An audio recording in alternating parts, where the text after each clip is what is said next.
A parte da frente do barco chama-se proa. A parte oposta à proa chama-se popa. Uma parte do barco fica submersa, a outra sempre fica fora d'água. Na parte submersa nós chamamos de obras vivas de uma embarcação. Na parte que fica fora d'água são as obras mortas de uma embarcação. A embarcação tem dois lados. Só que a gente não chama lado, a embarcação tem dois bordos. O bordo da direita chama-se boreste, o bordo da esquerda chama-se bombordo. Esta parte aqui chama-se bochecha. Então, bochecha de bombordo, bochecha de boreste. O meio exato da embarcação chama-se través. Través de bombordo, través de boreste. Esta parte aqui chama-se alheta. Então temos alheta de bombordo e alheta de boreste. A parte que está abaixo d'água é o que chamamos de calado da embarcação. E a parte acima da água, isso eu estou falando do casco, chama-se borda livre. Se o barco estiver muito pesado, o calado será maior. Se o barco estiver muito leve, o calado será menor. O comprimento de uma embarcação de proa a popa chama-se comprimento total. A altura de uma embarcação chama-se pontal. A maior largura de uma embarcação chama-se boca. E essa medida que vem de um bordo a outro por baixo chama-se contorno. Agora nós vamos ver as partes internas de uma embarcação. Aqui nós temos a roda de proa. Essas partes todas que você vê aqui são as cavernas da embarcação. Aqui nós temos a quilha.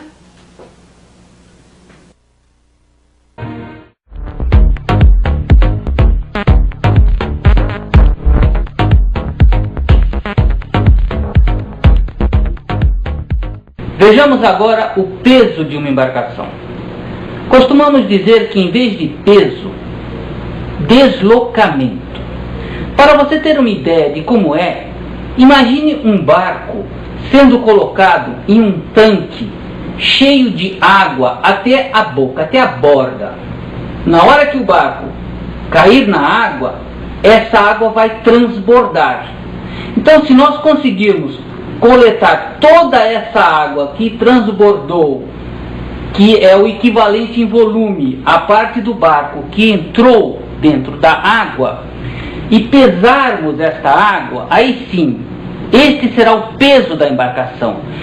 Fala-se deslocamento porque é o deslocamento de água que acontece quando um barco é colocado nela. Trabalhamos com dois tipos de deslocamento. O deslocamento mínimo, que seria com a embarcação sem o seu peso de carga, e o deslocamento máximo, que é o peso dele completo com sua carga, tripulantes e passageiros. Portanto, quando a embarcação vem de fábrica com o valor de capacidade máxima estipulada, nunca devemos exceder este valor, pois desta maneira poderemos provocar acidentes sérios e perigosos.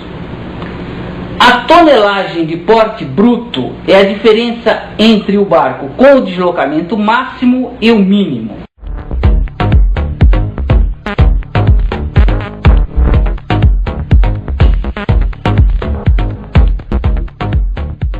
Vejamos agora as âncoras. Conhecida também como ferro, é considerada como um dos principais equipamentos que devemos ter a bordo. Sua função é evitar o deslocamento da embarcação, mantendo-a presa ao fundo do mar ou rio, através de um cabo ou corrente que recebe o nome de amarra. A boa âncora deve ser fácil de manusear e de guardar, muito eficiente no seu trabalho e do tipo e peso adequado à sua embarcação. Existem vários tipos de âncoras. Esta é a bruce, esta arado. Aqui temos a danfor, esta é a fateixa, e esta aqui é a tradicional chamada almirantado. Temos que tomar cuidado com certos fabricantes de âncoras dos tipos danfor e bruce, porque eles fugiram das especificações originais dessas excelentes âncoras e colocam no mercado peças problemáticas e perigosas para a navegação. As partes básicas de uma âncora são a net. A net é o local onde você prende a amarra na âncora, onde você manilha a âncora. Depois vem o corpo da âncora, que chama-se haste. Na outra extremidade da haste nós temos a cruz. Da cruz saem os braços da âncora. Tem âncora que tem 2 braços, tem âncora que tem 1 braço, e tem âncora que tem mais de 2 braços. Na extremidade dos braços nós temos as patas, e na ponta das patas as unhas. Tem âncora que tem cepo. Cepo é para evitar que a âncora tombe e permaneça na posição correta dentro da água. A função principal de uma âncora é garrar bem no solo do fundo do mar ou rio, evitando assim que a embarcação venha a deslocar-se e assim afastando-se do local onde estava fundeada. Verifique sempre detalhes como o comprimento da haste deve ser aproximadamente o dobro da altura das patas.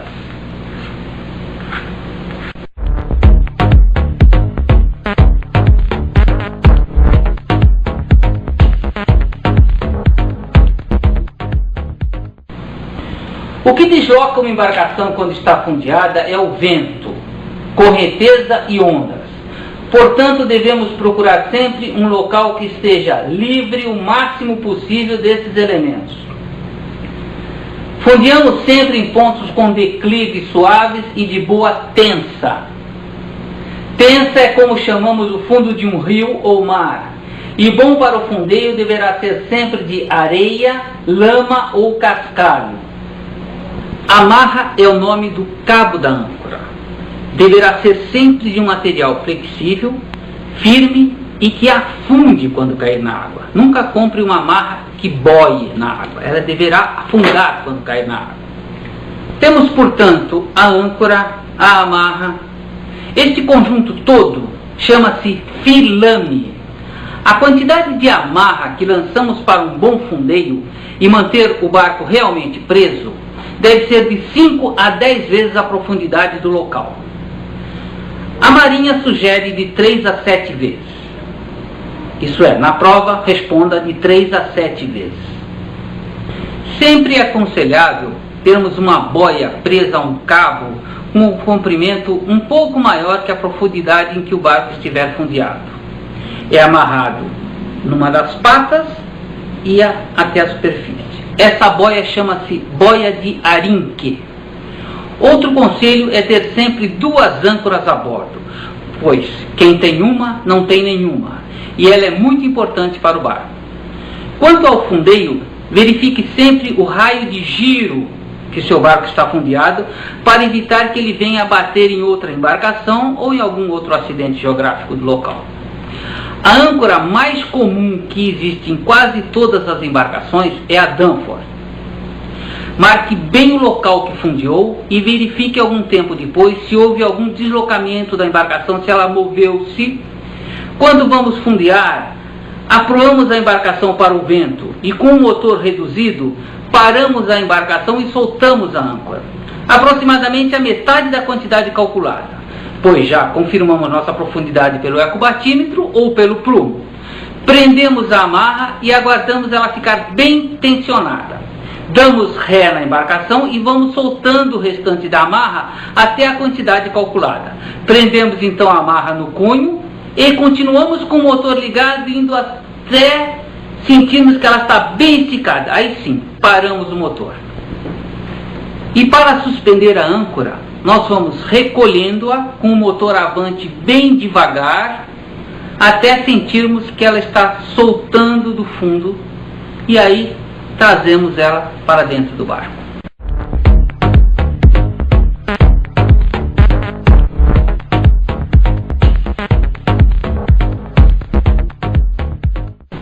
Vamos falar agora sobre o hélice. É uma peça metálica provida de várias pás que, ao girar através de seu próprio eixo, passa a movimentar a embarcação na qual está acoplada. Dizemos que o hélice tem o passo à direita ou à esquerda. Quando ao acionar o motor, ela passa a girar no sentido horário ou anti-horário.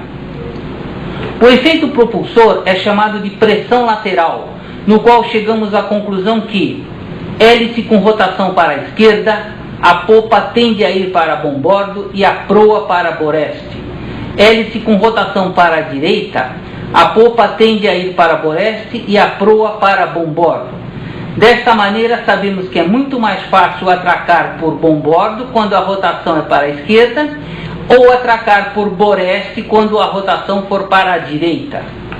Em embarcações com dois motores, os hélices giram em sentidos opostos, justamente para manter a proa reta. Para você girar para bombordo, estando com dois motores e o leme ao meio, basta dar avante para o motor de boreste e dar ré para o motor de bombordo. Sempre que você for manobrar uma embarcação, tenha ou não prática para isso, eu aconselho sempre ir com marcha bem reduzida.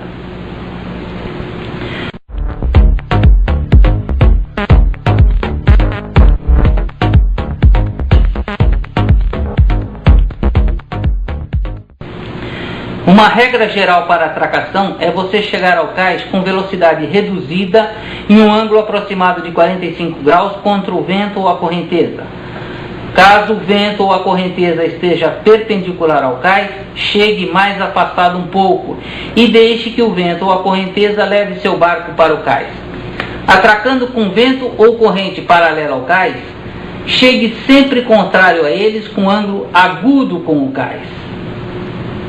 O procedimento das embarcações quando são manobradas condiz com as seguintes situações. Existe um conjunto de metal ou madeira na embarcação que serve para você dar direção ao conduzi-lo. Recebe o nome de leme.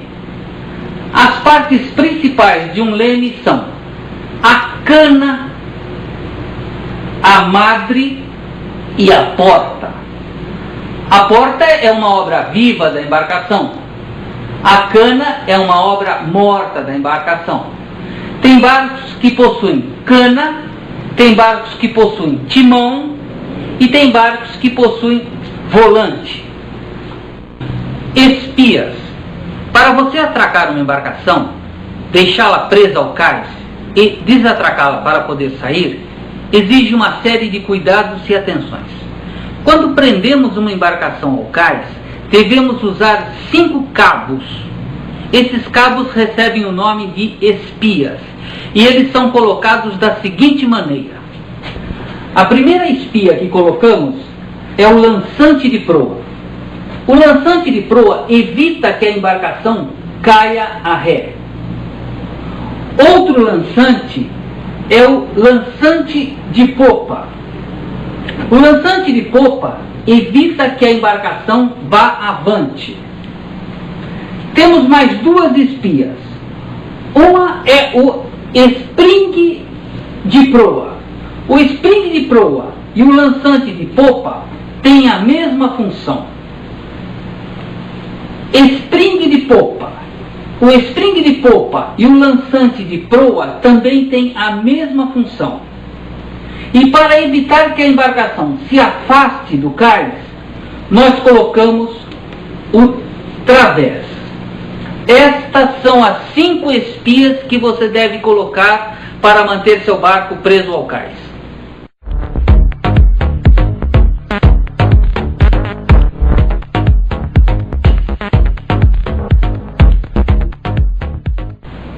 quando a embarcação está com um dos bordos mais baixo, dizemos que ela está adernada. Quando ela está com a proa mais baixo, ela está abicada. E derrabada é quando ela está com a popa mais baixa. Quando ela está perfeita para a navegação, nós dizemos que ela está trimada. Trim é o nivelamento correto da embarcação. Movimentos de uma embarcação. Balanço é aquele movimento que a embarcação tem de bordo a bordo. Quando um bordo sobe, o outro desce. Aquele movimento que a embarcação tem de proa e popa chama-se caturro. É quando você está atravessando ondas de proa, você está caturrando. E cabeceio é o movimento horizontal de proa e popa. O barco faz isso. Existe um movimento associado ao balanço em que a embarcação desliza pelo través. Chama-se deslizamento lateral. O barco faz assim.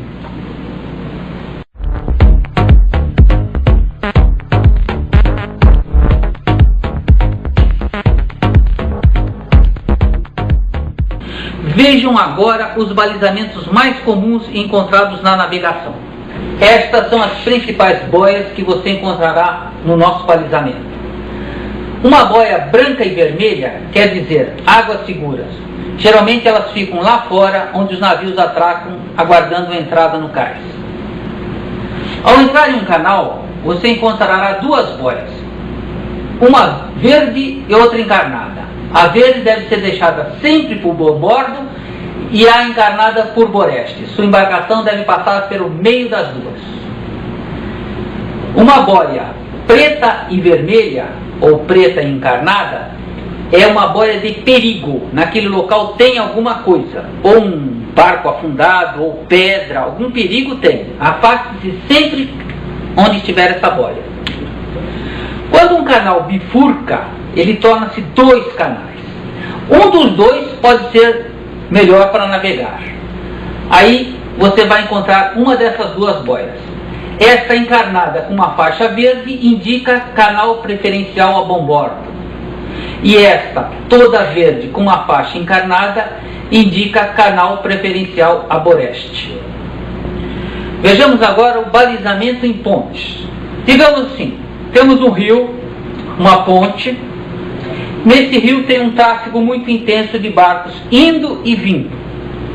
Então, na ponte é feito esse tipo de balizamento. Quando você encontrar dois losângulos amarelos em cima de um vão de ponte, é sinal que seu barco deve passar por esse vão. Se você encontrar duas listras vermelhas em cima desse vão, não passe por esse vão, porque o tráfego é do lado de lá para cá. É contramão você entrar aqui, digamos assim. Se você encontrar só um losango amarelo num vão de ponte, passe, mas com cuidado, porque neste vão o barco tanto pode ir daqui para lá como de lá para cá. E no vão que é a sua mão de direção, vamos dizer assim, você também encontrará um triângulo verde no seu boreste e um retângulo vermelho no seu bom bordo. Algumas das balizas que você vai encontrar nos rios possuem esses sinais. Por exemplo, uma baliza com sinal H, afastada da margem até o próximo sinal, situado na margem oposta. Este sinal, acompanhar a margem até o próximo sinal da mesma margem. Ou este sinal, afastado da margem até o próximo sinal situado na mesma margem. E assim por diante, existem vários sinais e balizamento de rio.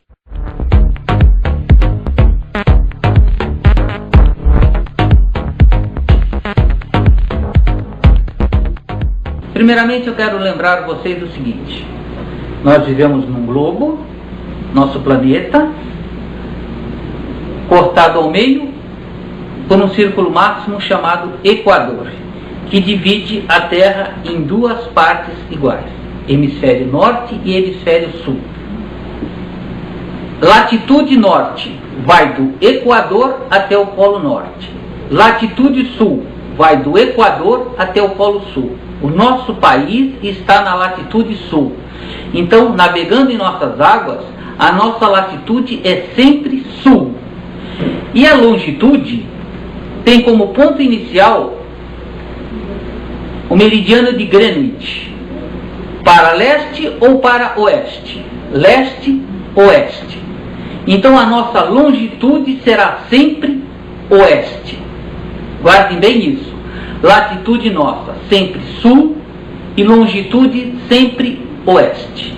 Então aqui está uma carta náutica onde você deverá tomar conhecimento de todos esses detalhes.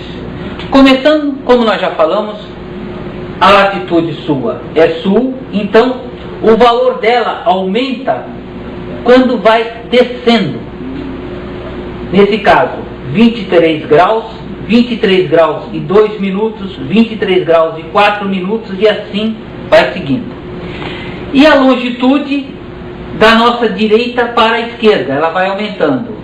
Aqui nós temos longitude 44 graus, 44 graus e 22, 44 e 24 minutos e assim ela vai aumentando para a esquerda. Na carta náutica você encontrará vários acidentes. Em primeiro lugar, vamos ver a rosa dos ventos. Rosa dos ventos. Toda carta náutica tem uma ou duas rosas dos ventos, dependendo do seu tamanho. Ela tem o norte apontado para o norte verdadeiro da carta. Sul, leste e oeste. A carta tem o norte magnético, isso é, dando a sua declinação magnética, a distância que vai do norte magnético ao norte verdadeiro. É da rosa dos ventos que, com o auxílio da régua paralela, é que você traça os seus rumos. Por exemplo, rumo 340, eu levo, risco, rumo 40, e assim por diante. Esta é a rosa dos ventos. Você encontra na carta náutica vários números com algumas letras ao lado. Eu fiz um ampliado aqui para vocês verem melhor. O que quer dizer esse número? Esse número é a profundidade deste local. Nesse caso aqui, 13 metros. Essa profundidade em maré baixa. Quando a maré estiver bem baixa, que foi dada essa profundidade. E a letra é o tipo de pensa que nós vimos já. As pensas podem ser lama, cascalho e areia. Pedra. Nesse caso, L, lama. Então, nesse ponto temos 13 metros de profundidade e a tensa é lama. Fundo de lama. Nesse detalhe nós vamos ver duas coisas. Primeiro, observem aqui uma âncora almirantado. O que quer dizer isso? Aí é um bom local para fundear embarcações. Se você vem navegando e quer parar seu barco em algum local, procure sempre onde tem uma âncora dessa. Isso quer dizer que esse local é seguro, protegido de vento, ondas, tudo que prejudique para fundear. E aqui ao lado está um farol. O que diz ali? LPE3S. Lampejo encarnado de 3 segundos. Este farol pisca de 3 em 3 segundos uma luz vermelha. Outro farol. Este está B6S4M5M maiúsculo. Lampejo branco, 6 segundos. O farol tem 4 metros de altura do nível do mar e a luz alcança 5 milhas. Lampejo branco de 6 segundos, 4 metros de altura com 5 milhas de alcance. Símbolos e abreviaturas. Na carta 12.000 você vai encontrar todos os símbolos e abreviaturas que existem numa carta náutica. Vejamos, por exemplo, aqui. Esse sinal indica porto para pequenas embarcações, ou uma marina, ou um yacht club, por exemplo. Esse sinal. Quando você encontrar um desenho como esse, quer dizer pedra submersa, profundidade indefinida. Distâncias no mar. Para você medir distâncias no mar, faça o seguinte: só na latitude, 1 minuto de grau na latitude equivale a 1 milha no mar. Use um compasso, obtenha a distância que você quer de um ponto ao outro, traga na latitude e lá você vai ver. 1 minuto de grau equivale a 1 milha no mar.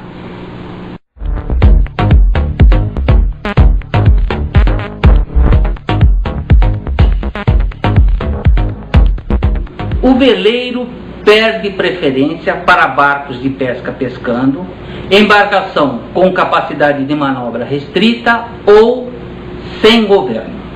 Vejam aqui, uma luz vermelha a bombordo, uma luz verde a boreste e na popa uma luz branca, chamada luz de alcançado. Assim você olhando, você vê se o barco vem vindo.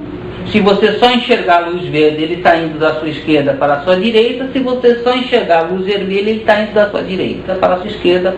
É dessa maneira que à noite a gente identifica como o barco está navegando. Essa é uma situação típica de navegação à noite, onde você vê a luz de mastro branca, a luz vermelha de bombordo, quer dizer que esse barco, no caso um navio, vem vindo, e você, sempre que puder, tem uma lanterna a bordo e dê também sinais para o outro barco indicando que você está ali, para chamar a atenção de alguém. Isso é muito importante. Buzinadas e apitos, longos e curtos. Um curto tem a duração aproximada de 1 segundo e um longo de 4 a 6 segundos. Você só não utiliza suas luzes de navegação quando estiver atracado no cais. Se o seu barco for menor que 5 metros e estiver só no remo, você está liberado desses tipos de comunicação por buzinas. Você pode pedir socorro com os seguintes sinais de perigos: um toque contínuo de apito ou buzina, sinal de fumaça da cor alaranjada e foguetes lançando estrelas vermelhas. Então, confirmando em luzes de navegação, você tem a luz verde de boreste com 112 graus e meio, o ângulo da luz vermelha de bombordo também 112 graus e meio e a luz de alcançado com 135 graus. Temos aqui então um exemplo do que acabamos de falar. Você enxergando as duas luzes, o barco vem vindo em sua direção. Enxergando só a luz vermelha, ele está indo da sua direita para a sua esquerda. Enxergando a luz verde, o contrário. Nesse caso, nós temos a embarcação fundeada. Durante a noite, 2 luzes brancas e durante o dia, uma bola preta presa ao mastro. Embarcação encalhada. Durante a noite, 2 luzes vermelhas na vertical e uma branca na proa e uma branca na popa. Durante o dia, 3 bolas pretas presas ao mastro.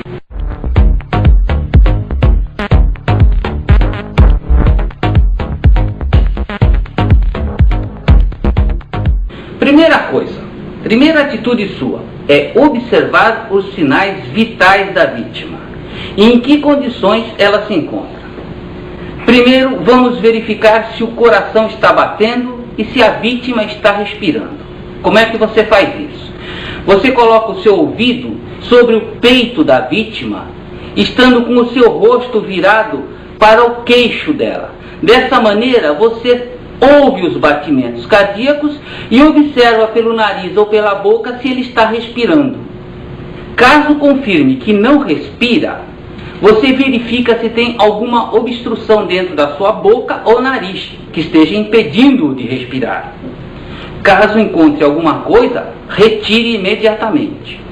Com a cabeça inclinada para trás, você aperta a narina e você vai insuflar ar com a sua boca na boca da vítima. A frequência de sopros que se faz em uma respiração boca a boca é de 10 a 15 por minuto. Após fazer a respiração artificial, devemos verificar o batimento cardíaco. Caso não esteja batendo, aplicamos a massagem cardíaca externa. Nunca esqueça que a massagem cardíaca deve ser feita com as duas mãos, uma sobre a outra, fazendo uma pressão sobre o plexo solar da vítima. Desta maneira, braços esticados e com força.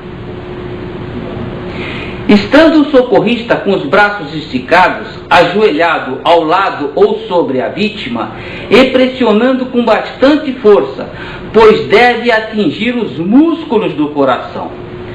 Às vezes, chega-se até a fraturar alguma costela da vítima nessa massagem. Não se preocupe com isso. Caso você esteja só com a vítima, a frequência de compressões deve ser de cada 15 compressões para 2 insuflações.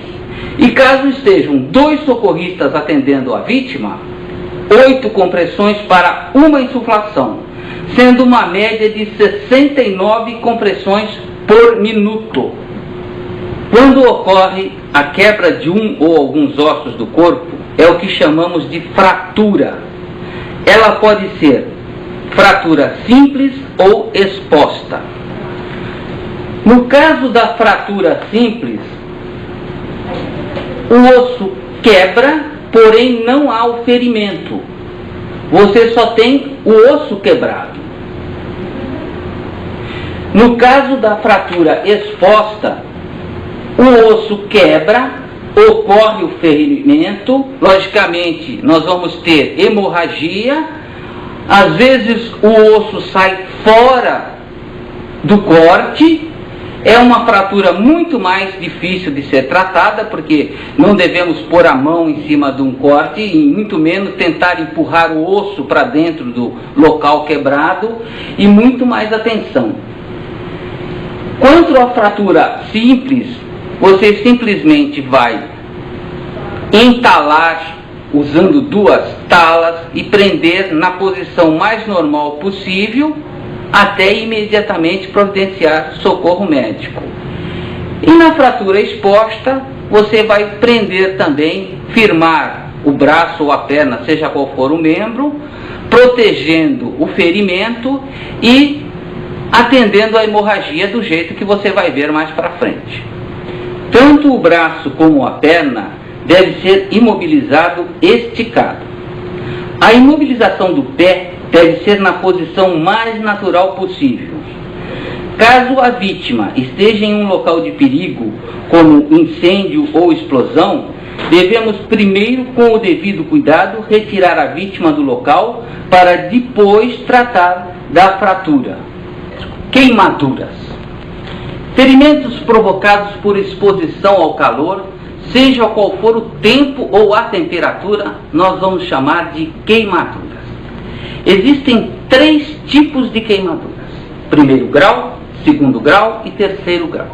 Vejamos, queimadura de primeiro grau é aquela queimadura superficial da pele, muito comum na praia, fica muito tempo sem tomar o sol, toma o sol, fica todo vermelho, é uma queimadura de primeiro grau. Qualquer creme que você passar, você pode resolver esse problema. Aí nós vamos para a queimadura de segundo grau. Como reconhecemos uma queimadura de segundo grau? É fácil, é a bolha. Queimou e fez bolha, é queimadura de segundo grau. Muito cuidado com aquela bolha, porque aquele líquido que existe dentro da bolha é um remédio que está cuidando dali daquela parte ferida. Não fure a bolha, porque aí você pode passar a vir a contaminar aquele local ferido. Deixe a bolha ir sozinha, se ela tiver que arrebentar, sozinha ela vai cuidando disso. Essa é a queimadura de segundo grau. Para este caso, lavamos o local queimado com água e evitamos romper a bolha, como eu já disse. E logo após, podemos passar mercúrio cromo para desinfetar o local. E finalizando, a queimadura de terceiro grau. É a queimadura que destrói completamente o tecido. A queimadura é muito violenta, então vem a queimar a pele, a carne, chegando às vezes até o osso da vítima. Nesse caso temos que tomar muito cuidado. Por exemplo, não tirar a roupa do local que estiver queimado. Hemorragia. Quando algum vaso sanguíneo, seja capilar, veia ou artéria, é rompido, seja por que motivo for, ocorre a hemorragia. Temos 3 tipos de hemorragia. A capilar, que nada mais é do que um pequeno corte com pouco sangramento. No caso, um corte pequeno com pouco sangramento, uma simples compressão, um esparadrapo, band-aid, você para essa hemorragia e pronto. A outra hemorragia é a venosa, que devido ao rompimento de uma veia ocorre um sangramento contínuo e com o sangue escuro. Essa é uma maneira de você reconhecê-la. Facilmente controlável também por compressão. Embora saia muito sangue, você pode comprimir bem o local e assim interromper a hemorragia. Então esta é a venosa. E temos então a hemorragia arterial. Esta sim é uma hemorragia séria, perigosa e complicada. Ela é reconhecida pelo sangue vermelho vivo, que sai em golfadas, sai em jorros. Dificilmente consegue-se estancá-la por compressão. É uma hemorragia que mata. Às vezes a pessoa leva um corte, não liga para isso e vai perdendo sangue, chega a morrer. Existe o uso de um artifício para estancar o sangue de uma hemorragia arterial. Chama-se torniquete ou garrote.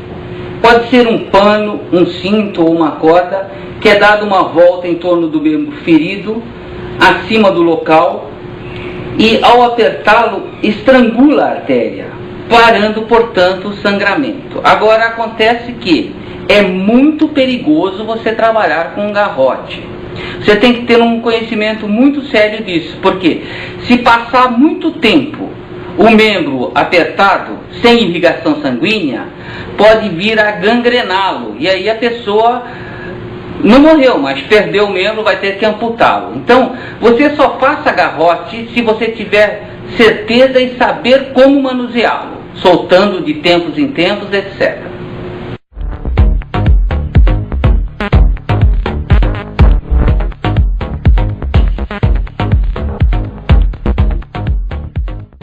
Você está navegando, o vento vem, passa por este bordo e sai por este outro bordo. Aonde o vento acerta seu barco, vamos dizer assim, chama-se barlavento. Por onde o vento sai é sotavento. Então, se o barco estiver assim, o vento vier aqui, você vai ter pela popa barlavento e pela proa sotavento. Isto é, barlavento e sotavento. Para existir fogo, nós precisamos de 3 coisas, 3 elementos. Primeiro, combustível é o elemento que vai queimar, seja lá qual for. Segundo, o comburente é o elemento que vai permitir a existência da queima, que no nosso caso é o oxigênio. Então, combustível, oxigênio. Agora, o que falta? Falta a temperatura de ignição, o calor, aquele ponto exato que aquele combustível vai inflamar e vai pegar fogo. Isto chama-se triângulo do fogo. O que é o triângulo do fogo? É a união do combustível, comburente e temperatura de ignição. Para se apagar um fogo, o que precisamos? Simplesmente eliminar um desses 3 elementos, que no caso geral o mais fácil que é eliminado é o oxigênio. Então você remove o oxigênio do local por abafamento, seja lá como for. É onde você usa os extintores de incêndio ou a água. As classes de incêndio consideradas são as seguintes. Vejam aqui neste quadro. Incêndio classe A. Queima totalmente, porém deixa resíduo. deixa cinza. Tudo que queimar e deixar cinza pertence ao incêndio classe A. Exemplo, madeira, papel, plástico, etc. Agente para combater o incêndio classe A: água. Use água. Se não puder e tiver, CO2 ou pó químico, espuma também ajuda. Incêndio classe B: queima na superfície, incêndio em líquidos inflamáveis, álcool, diesel, gasolina, óleo, etc. Para combater esse tipo de incêndio, você usa espuma. Caso você não tenha, pode usar CO2 ou pó químico. Incêndio classe C: incêndio em equipamentos elétricos ou eletrônicos, estando energizados. Você pode usar CO2 nesse caso, mas primeiramente, antes de combater esse incêndio, desligue a energia para esse local ficar desenergizado. Nesse caso, não tendo, pode-se usar também pó químico. E por último, incêndio classe D: são produtos autoinflamáveis, tipo urânio, césio, fósforo, etc. Somente pó seco serve para combater esses tipos de incêndio. Não existe outra alternativa. Esses são os 4 tipos de incêndios. Extintores que apresentem peso bruto de 25 kg ou menos são considerados portáteis. Vejam esse extintor de pó. Ele tem letras B e C gravadas nele. B e C, pó químico e pó químico. Qualquer incêndio que venha do motor, você deve pegar o extintor de espuma. Caso haja fumaça saindo do painel de instrumentos do seu barco, use o extintor de CO2. Não esquecer que baldes d'água também ajudam. E também não esqueça das revisões dos seus extintores. Tanto de água, CO2 e espuma, existem sistemas fixos de agentes extintores. São os chamados sistemas com difusores fixos.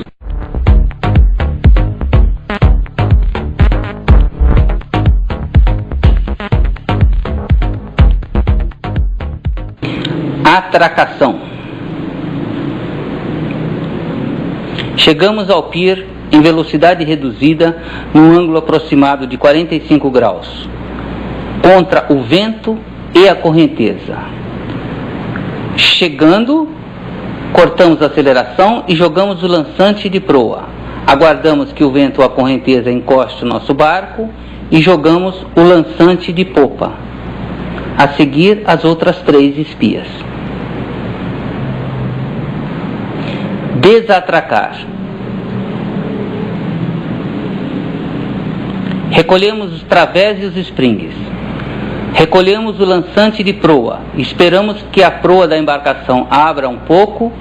Aí, recolhemos o lançante de popa e aceleramos o barco. Ultrapassar por boreste. Quando vamos ultrapassar por boreste, damos 2 apitos longos e um curto para avisar a embarcação que vai à nossa frente.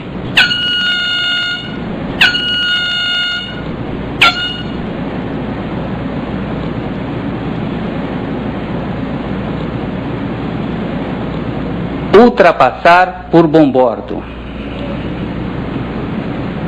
Quando vamos ultrapassar por bombordo, damos 2 apitos longos e 2 curtos para avisar a embarcação que vai à nossa frente.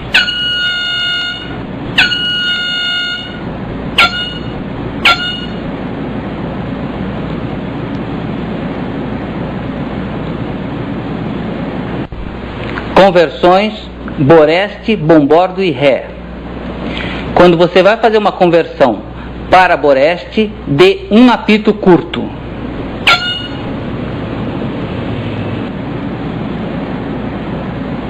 Conversão para bombordo, 2 apitos curtos.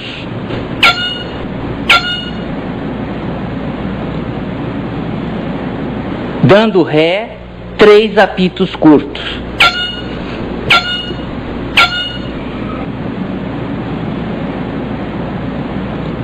Rumos cruzados, preferência na navegação.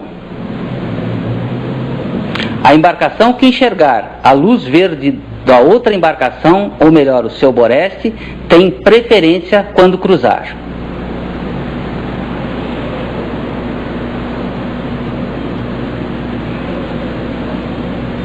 Não esqueçam então, quando você enxergar o boreste de outra embarcação, a preferência é sua.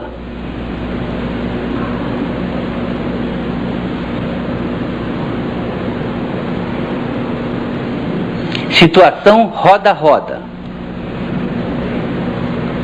Nesta situação roda-roda, o que fazer? Ambos os barcos guinam para boreste, passando bombordo com bombordo.